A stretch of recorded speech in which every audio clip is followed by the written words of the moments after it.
Cruise Control. Welcome back to Cruise Control Radio, your on-air automotive magazine. We're glad you're along for the ride. We were talking a little bit about Tesla, and we have a story about a valet driver saying that autopilot caused him to wreck the vehicle of a person's car. He was parking.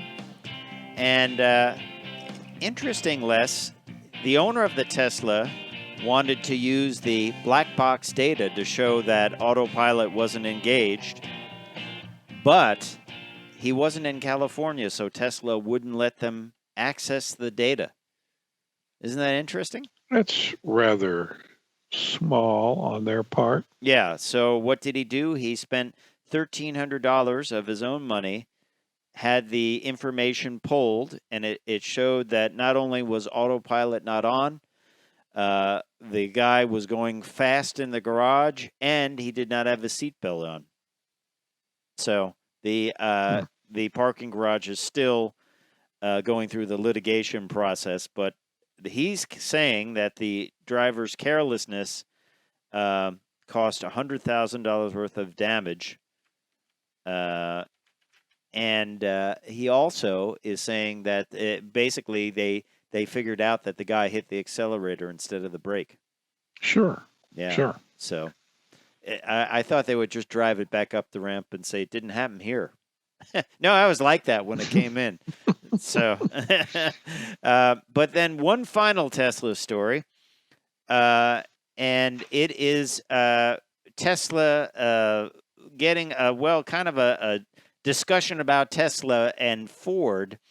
One of the influencers got onto the craw of the Ford PR person by saying that the Mach-E wasn't all that, and dealers were marking it up, and it wasn't a Tesla. It wasn't as good as a Tesla, and so this was influencer Ross Gerber. He wrote a note to it, and then it was responded to by Mark Levine from Ford's PR group, and he says basically that Tesla owners are driving vaporware.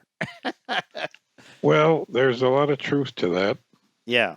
So it stays heated up in the world of Tesla. It certainly does. And it is certainly not going to stop. And we're certainly going to keep talking about it on Cruise Control Radio. But now what I'm going to talk about, Les, is a pretty cool, interesting vehicle that I had a chance to review. And this is the Toyota RAV4 Prime hybrid. It's a plug-in hybrid. This can get up to 42 miles of range, all electric, which is pretty amazing. And it has 38 miles to the gallon when it's just on gasoline only, 94 mpge when it's on gas and electric. So once again, it is, for all intents and purposes, an electric vehicle that gets 42 miles of range, and it then converts over to a regular hybrid, which is pretty cool, isn't it? Yeah.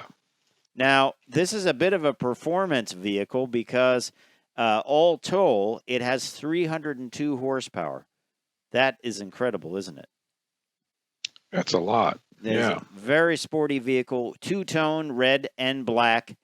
And I like the way it drove. I like the fact that it had all-wheel drive, which you could actually lock.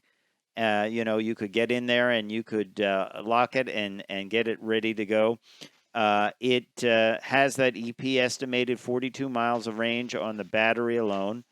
And it actually has the all-wheel drive, enhances the hill climbing performance. It's available in the SE and XSE trims. Of course, we had the top-of-the-line trim, standard Apple CarPlay, Android Auto, and Amazon Alexa capability. Available head-up display. Ours had that. It has charging on one side, gas fill on the other. I do have to say, I do like the two-tone nature of it, the black bumpers and the black roof and the red body. Lot of room inside, very upright storage, so you can really stack a lot of cargo items, I guess you would put it, up in the back of it. It has a 2.5-liter four-cylinder Atkinson cycle gas engine, and all told, that with the 176 horsepower electric motor that produces 302 horsepower, 302 net horsepower. So that is a pretty cool deal. It has available paddle shifters, so you can downshift to increase regenerative braking, and just all around cool vehicle. The interior, little bit plain, and functional. Has some nice red stitching and things like that. It's pretty plain, though. It's pretty plain. And my big pet peeve on this vehicle was at night, there is barely any lights on the door controls. Just one little LED. I could not see how to unlock the door or operate the windows. I don't know why Toyota did that. It seems like a unnatural, unexpected slip up for them on that. That's my one pet peeve about this vehicle that would make it annoying to use. Other than that, it drives great. It has plenty of power, 302 horsepower, and I like the all-electric capability. So what did it cost? Well, it has, by the way, it can charge its battery as well. It has a 3.3 kilowatt onboard charger, and then it can also, it has a mode where it can actually, you can push a button and it will charge the battery. So it will run the engine to charge the battery, so it will keep you on the all-electric mode, which I liked immensely. I like that. I like that a lot, too. So let's look at this, and there's a lot of options on this, and we'll kind of go through them.